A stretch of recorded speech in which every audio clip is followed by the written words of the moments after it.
Well, hello. Well, hello. I said hello. Hi. Have you ever been at a conference and you're like, hey, everybody, and the room kind of just looks at you? Yeah, but have you ever been in that room and then they go, oh, come on, you can do better than that. And you're like, okay, if there is an icebreaker, suddenly there's a session next door that I want to stay in. And that's why I sit on the aisle or near the back, just in case, you know? And yet you and I as speakers both know that how important an icebreaker is. It is kind of funny. Yeah. So Clay, man, when you start something with, oh, Clay, man, I know we're in for it. I have a story if you're game to hear it. I mean, this is our podcast and it is the premise. So here we go. And everyone begins with, we have a, so yeah. Can you say no? Can you? I could. It would be an awkward podcast for the next 20 something minutes. It would. So thanks for joining us, everybody. We're going to sit in awkward silence together. Kind of like a staff meeting when the big boss shows up. So I have a story, and it happened a couple weeks ago, and I've been kind of ruminating on it. Ruminate. I'm trying to bring vocabulary here. Ruminate. Fundraising is funny, but Mama got an SAT score. Well, but what? Okay. All right. I'm not going to go. Don't do it. Ruminating. I'm with you. Ruminating, yep. or noodling, as I like to call it. And a client came to me a little crestfallen. Another word. Crestfallen. You're welcome, everyone. A little crestfallen. They had just had their annual giving day. It was a university, of course. And she came to me crestfallen because they were doing their debrief. Is that when you drop your toothpaste? Crestfallen? Colgate crashing. Anyway, she was crestfallen because they had just had their giving day and they did a great job. And I was so proud of them. Mm-hmm. But of course, in the debrief, the big boss came. And wanted to join the debrief to give some feedback. And so she was in the middle of talking about their numbers and how many new donors they acquired, how many donors had retained, how much money they raised, things like that. And the big boss said, well, I am proud of the effort. However, University XYZ, who is one of their peer and aspirants, on their giving day, raised X amount of dollars and had this many new donors. And that is almost double of what we did. Oh, dear. And I'm not, and of course they pulled the famous line, help me understand. Okay. How come we didn't raise that much money or have that many donors? And so I asked her if she would mind sharing the name of the university. And so here I am to share it with you. Oh, no, sorry. I'm not going to share that name of that university, but she shared it with me. And so I just did a little digging. And I knew how my client had counted their gifts. It was really clear. It was very much, I would say, above board, according to CASE guidelines and FASB. CASE, the Council for Advancement and Support of Education. We have this thing called the Blue Book, and you follow the Blue Book, and John Taylor is like, so... Is it like Kelly's Blue Book, and you can, value your... Well, you can value plan gifts, sure. And we had, they had done everything right. No gimmicks, no you get socks if you give, just straight up. So...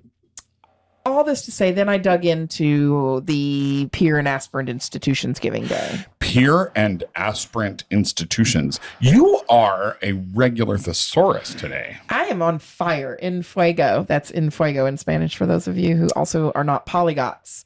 And somebody can go to fundraisingisfunny.com and tell me what a polyglot is. And for our GZ and Gen Z friends, it's lit. Lena's lit. Oh, yeah, I'm litty. Yes. So... I went and did some digging and found out that, let's just say University XYZ had some creative counting techniques. Oh, okay. And their numbers weren't being tallied in the same way that my client's numbers were being tallied. So it was kind of like Blue Book Plus, if you know what I mean. So it's funny because you'd think apples are apples and oranges are oranges. Until you eat a pluot and you don't know what the hell is going on in your life. Right? Because you're like, what is a pluot? And for those of you who've never had one, they're weird and delightful and weird all at the same time. And how come what's inside my orange is red? Like, talk to me about blood oranges, people. That will freak you out as well. So all this to say that fundraising is funny because we do have some leaders who will do creative counting. And it's not, up to them. But when you go to compare yourself, you have to really look at the parameters for the comparison. So are we talking about how we track numbers and results? Are we talking about benchmarking? Are we kind of talking about both? Yes.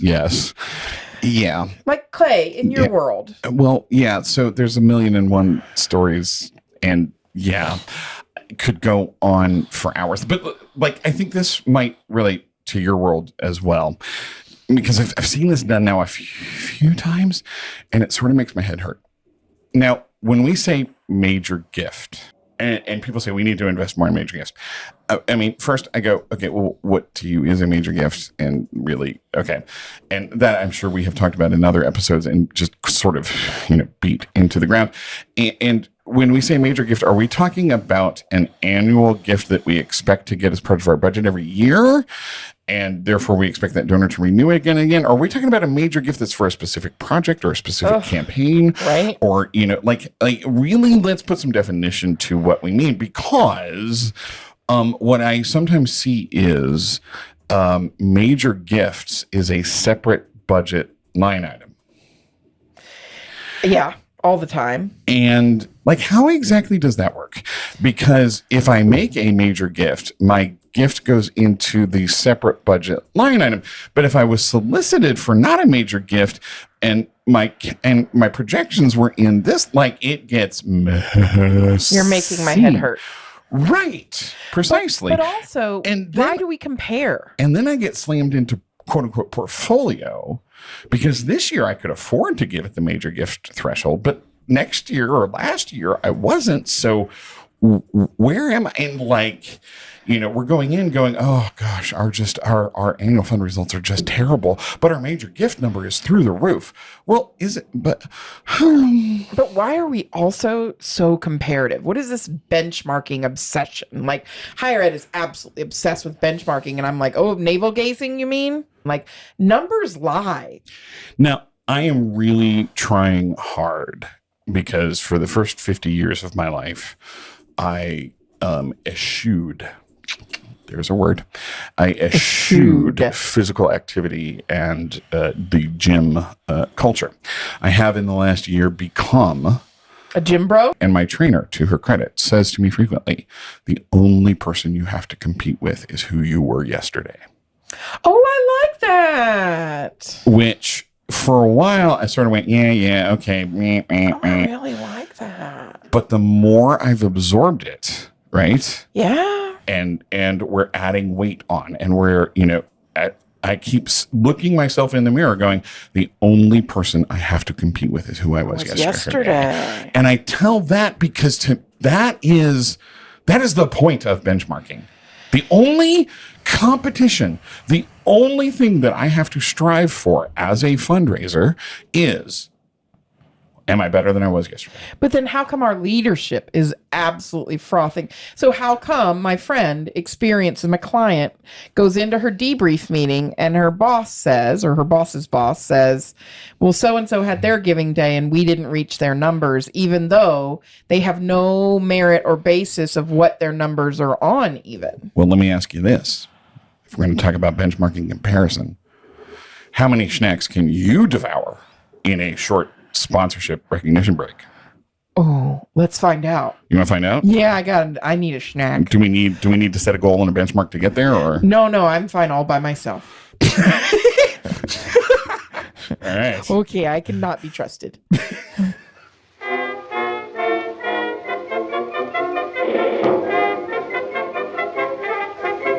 So numbers do lie. Yeah, is what we're basically getting to. For example, Clay, if I were to go to some of your organizations and ask their fundraising leadership, hi, can you tell me what a first-time donor is? They would go unicorn, Mythology? Rumors?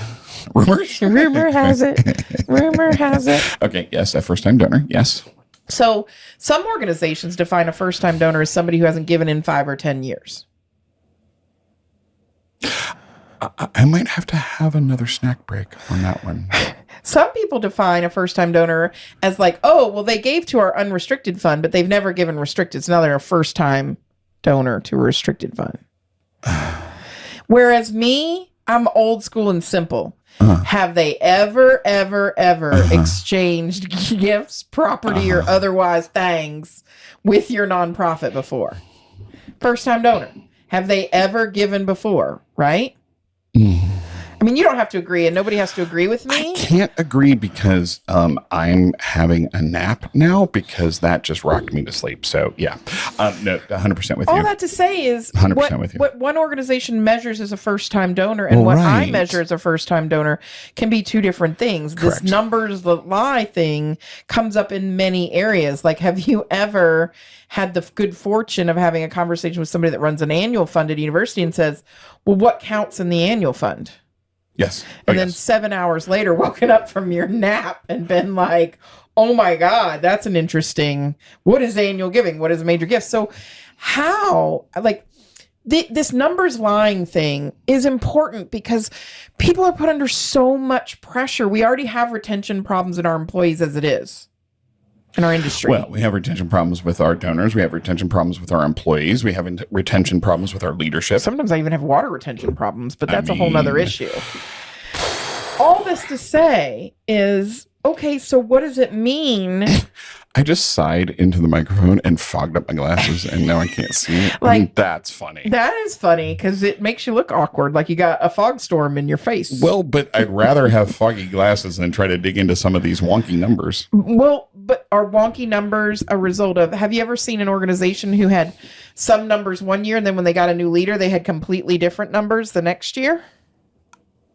I've made a pretty good career, both as a frontline fundraiser and as a consultant dealing with that exact issue.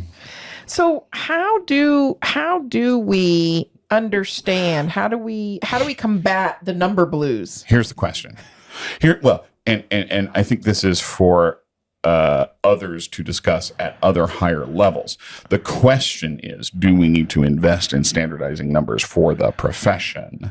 Well, we have that, but nobody seems to want to follow Well, them. do we though? Do we? Some. Like, okay, so, we have the Case Blue Book and we have FASB accounting standards, but we don't have... and we have CFRE, like, that says what a definition of certain things is. Sure, AFP has them as the well. Code of Ethics and all that stuff, but nowhere does it say you have to count it this way, otherwise you're false. Have you ever looked up the formula for lifetime value?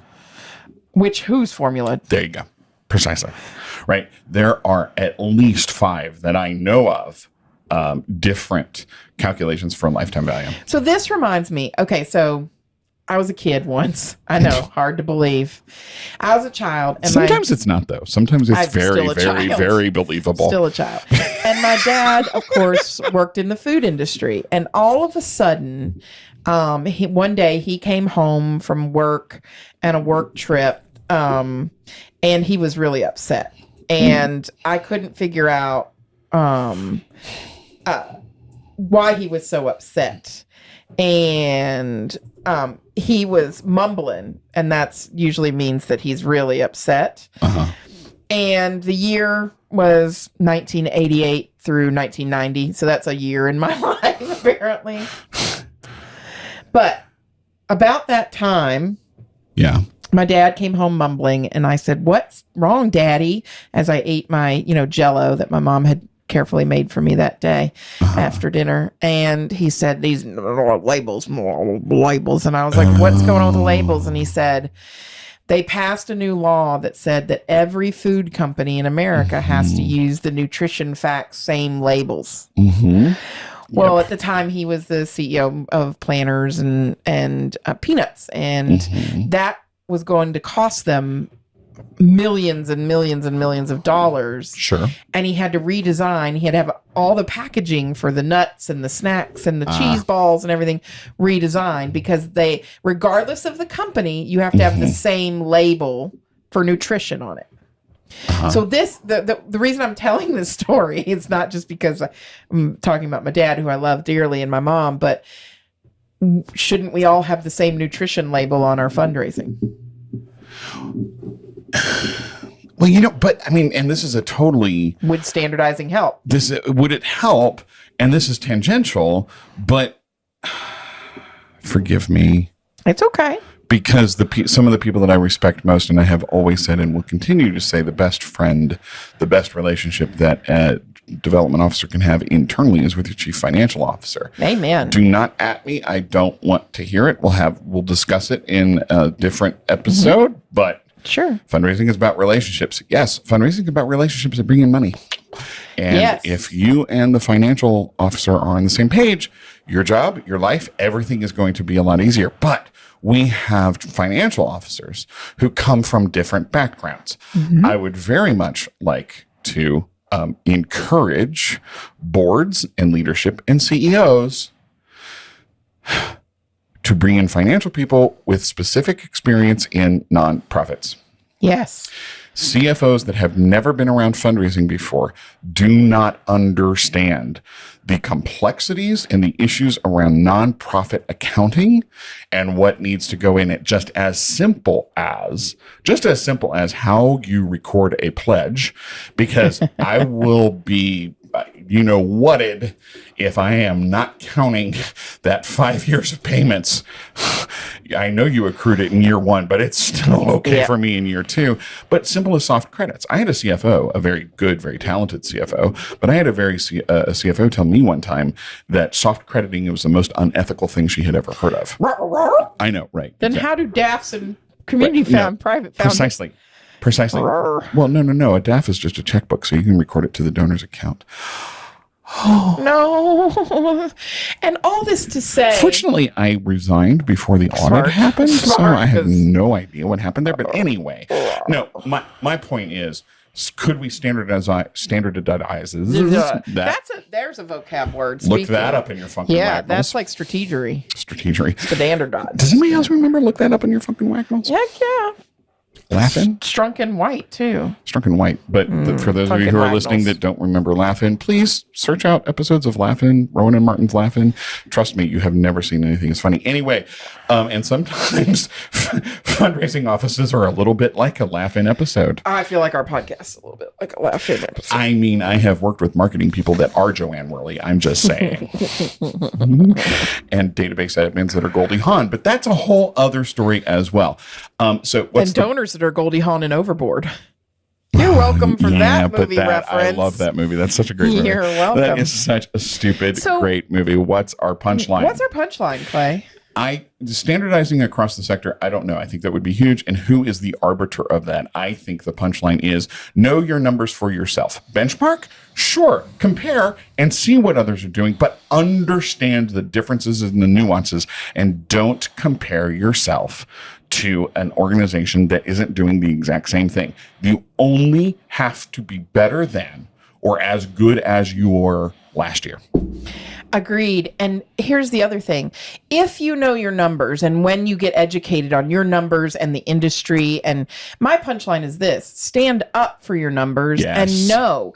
And you know what? In my world, the peer and aspirants, blah, blah, blah, know how they count, know their ins and outs. You know what I mean? Like really think about what that means for your organization. Because if somebody walks in the door and says, you're not doing as good as someone else, but you know that their numbers might be conflated, for example, or maybe they took a dollar amount off of every registration and counted it as a gift, or that their definition of first-time donor and your definition of first-time donor are different. Speak up. Knowledge is power. Can I offer a piece of tactical advice? Oh, I love it. Tactics and practice. Let's go.